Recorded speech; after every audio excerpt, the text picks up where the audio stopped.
Assalamualaikum. Selamat datang di channel Saiful Arif. Berikut ini adalah potongan cerita dari lakon Gatotkaca Winisuda yang disanggit oleh almarhum Ki Dalang Sena Nugroho. Tokoh yang ada dalam potongan cerita ini adalah Arimbi, Brajadenta, Brajamusti, dan Kala Bendono. Semua itu adalah keturunan dari Prabu Trembaka dari kerajaan Pringgondani. Monggo sugeng mirsani cariyosipun ngantos akhir. Kakang Brajadenta ya lungguh karo playumu Brajamusti. Ya ana wigati apa? Kejaba siji, aku isih tresna karo kowe angka loro, mara gage petungan nganggo narar sing ganep. Apa sing dadi lekasku ngukui negara Pringgondani mau apa tumrap kowe kleru? Kleruku mapan nggo nendi?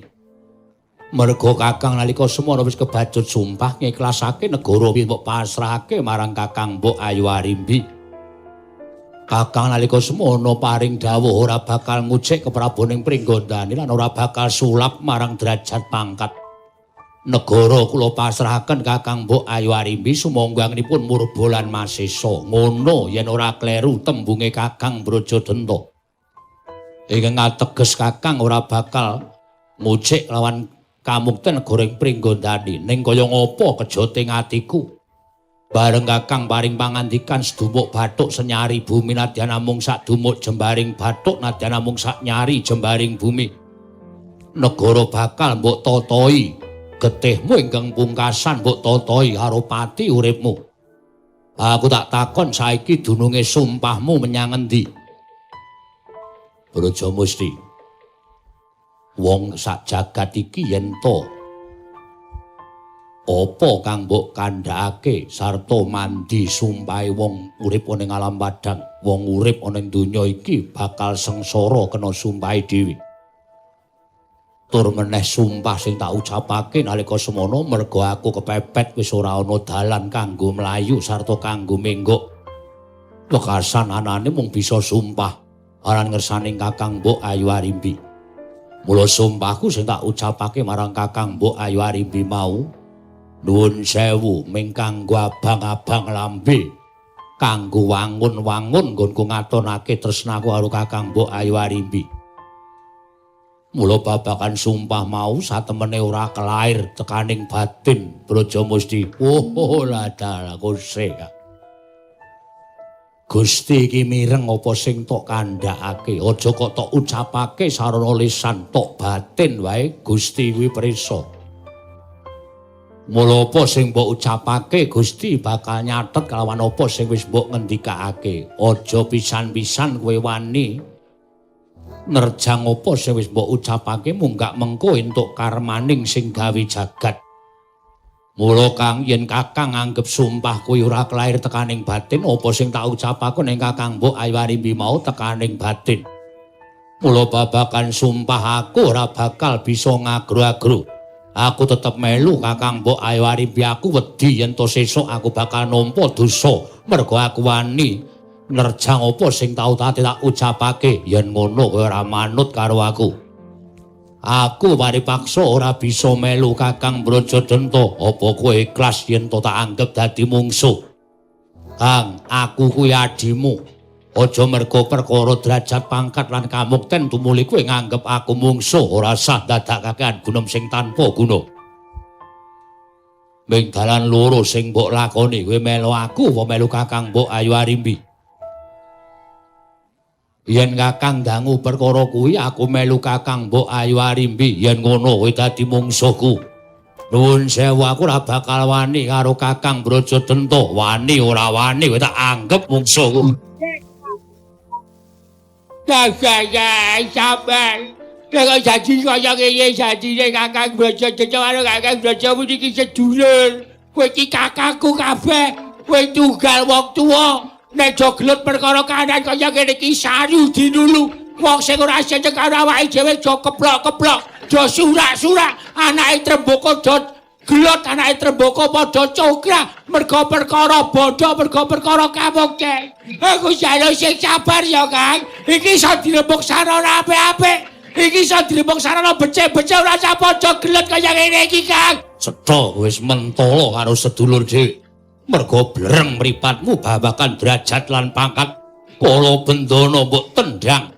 Oh, ladara Kakang Brajadenta, Kakang Brajadenta. Ora wangun kowe dur dadi dulurku lanang. Ora wangun kowe dadi putraning Sawarga Prabu Trembuk.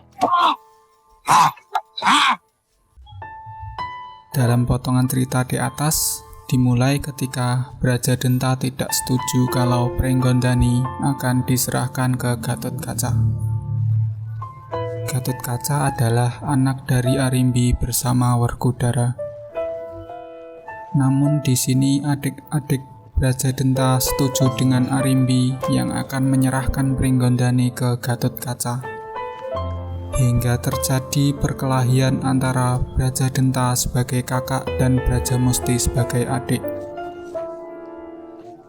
Brajamusti mengingatkan kakaknya kalau dia pernah bersumpah kalau sudah mengikhlaskan Pringgondani kepada Arimbi dan tidak akan mengungkit siapa yang akan menjadi raja di Pringgondani selanjutnya, dan tidak akan meminta kedudukan atau pangkat apa-apa atas negara Pringgondani.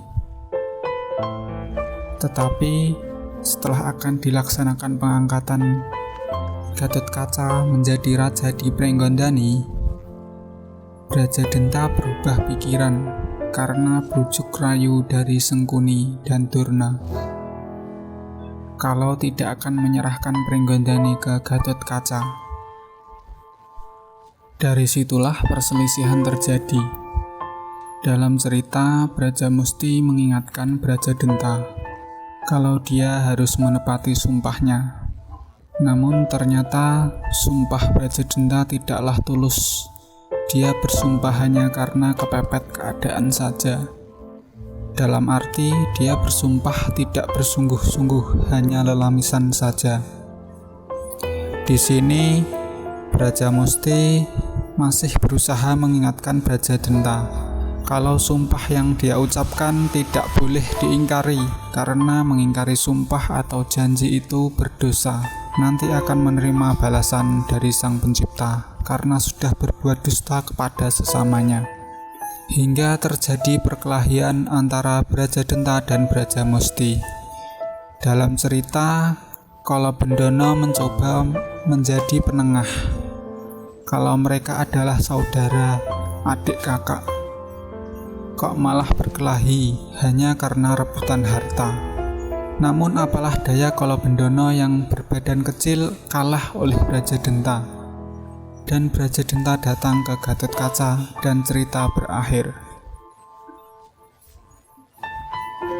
Walaupun dalam akhir cerita sesungguhnya Brajadenta hanya ingin menguji kesungguhan dan kekuatan Gatotkaca, seberapa kuat calon raja yang akan memimpin di Pringgondani.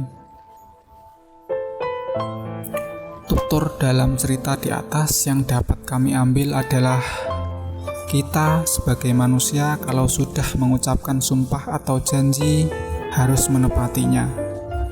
Karena mengingkari janji itu perbuatan dusta dan akan menerima balasannya nanti. Dan akan mengecewakan orang lain yang sudah diberi janji olehnya. Seperti itulah poin-poin dari cerita di atas. Tentunya masih banyak kekurangan dari apa yang kami sampaikan. Maka bila ada saran dari teman-teman bisa menambahkan di kolom komentar. Dan jangan lupa like, lan subscribe. Matur sembah nuwun.